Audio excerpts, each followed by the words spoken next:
Olá, meu amigo, olá, minha amiga, dando continuidade à nossa podcast, né, que nós estávamos falando sobre... Deixa eu abaixar aqui o volume, né? Nós estávamos falando sobre como se tornar ser pedagogo com P maiúsculo. Falamos ali de uma primeira parte, né, dentro da escola, dentro das instituições. Só que nós temos os espaços não escolares, formais. Nós temos os espaços escolares não formais, tá certo? Você tem ONGs, você tem igrejas, por incrível que pareça. Muitas pessoas praticam, dão aulas de reforços em igrejas, né? ONGs, agremiações, sindicatos. Você tem comunidades indígenas, quilombolas, onde e é tudo regulamentado também nessa questão, que você pode dar aula também e você pode fazer material pedagógico, tá certo? Você pode também bolar cursos. A internet é o caminho, é o mundo aqui, tá certo? Elaboração de brinquedos didáticos, eu tenho bastante aqui, né? Um dia eu vou mostrar alguns para vocês aqui. Exercícios motores, brinquedos ali que vão ajudar o seu aluno, a sua aluna. Tem ali uma questão interessante com o ábaco. O ábaco é muito importante para o aluno entender essa construção lógica da matemática, entende?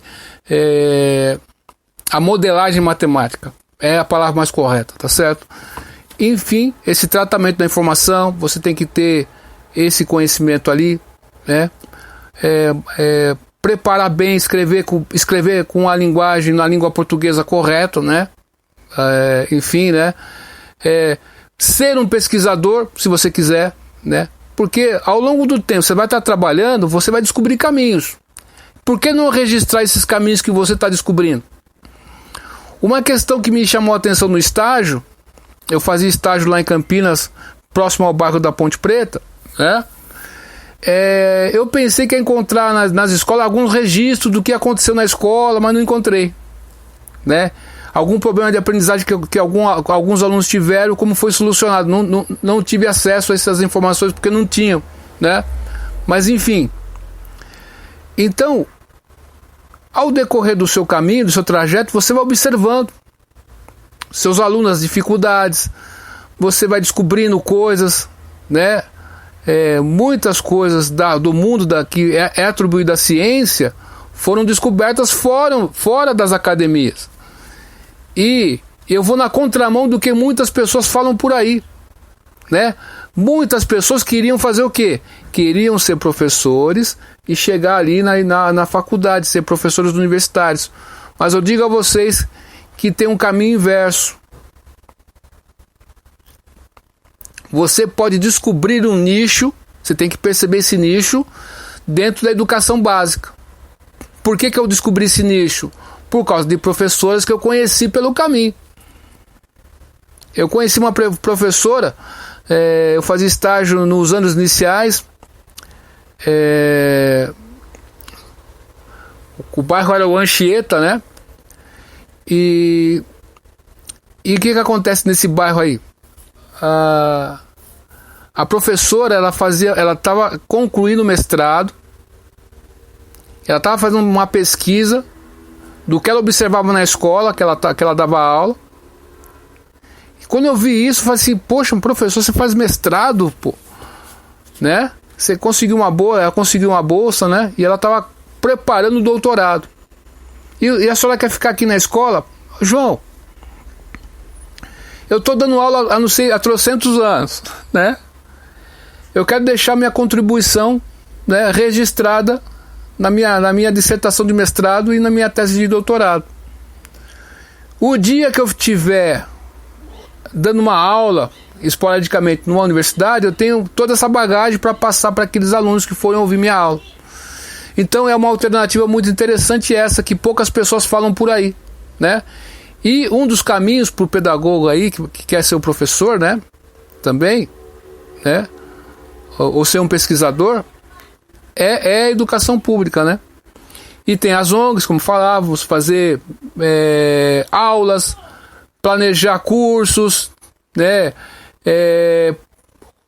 preparar cursinhos para concursos públicos. Tem bastante professores por aí que a gente vê fazendo isso, né?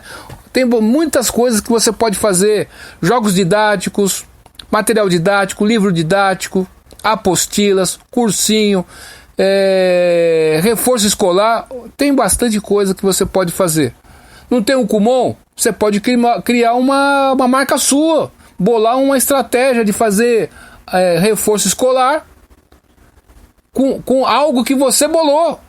Você é pedagogo, é o céu limite. Métodos de ensino, né? Faz parte, você conhecer os métodos de ensino. Na faculdade você não vai ver sobre o método Kumon. Eu sei sobre o método Kumon porque eu busquei saber sobre o método Kumon. Tá certo? Tem a pedagogia Waldorf. Fui conhecer na minha classe, no curso de pedagogia, tinha 4 alemãs e uma holandesa e uma brasileira, descendente de alemão, que tinha aprendido essa escola Waldorf, né? Essa pedagogia aí muito interessante, e através dela eu fui conheci a pedagogia adventista, né? E enfim, na faculdade você não vai aprender sobre isso. Fui procurar saber sobre a cartilha Caminho Suave mais a fundo, né? Eu estudei por ela, a cartilha Sodré. Então a curiosidade do pedagogo faz parte desse pacote também, para você se tornar um pedagogo com P maiúsculo, tá certo? E é isso. São essas as dimensões, porque você pode, por exemplo, de tanto lidar com a construção, muitos pedreiros desenvolveram equipamentos que ele está utilizando na construção. E quando você vai num depósito, muitos equipamentos que você vê no depósito foi desenvolvido não pelo engenheiro, mas pelo pedreiro. Então você que está lidando com a educação, lógico que não é todos que vão ter essa percepção, né? Você vai conseguir descobrir coisas ali. Poxa vida, viu? Eu estou observando aqui, né? Depois que os alunos voltaram da aula de dança, eles voltaram melhor, sabe? Então é a dança e a educação. Será que tem uma correlação? Já é um indício, não sabe, mas você percebeu isso, né? Você descobriu que os alunos, quando vêm bem alimentados para a escola, quando eles dormem bem, né? A coisa acontece bem. E o que nós estamos percebendo hoje em dia?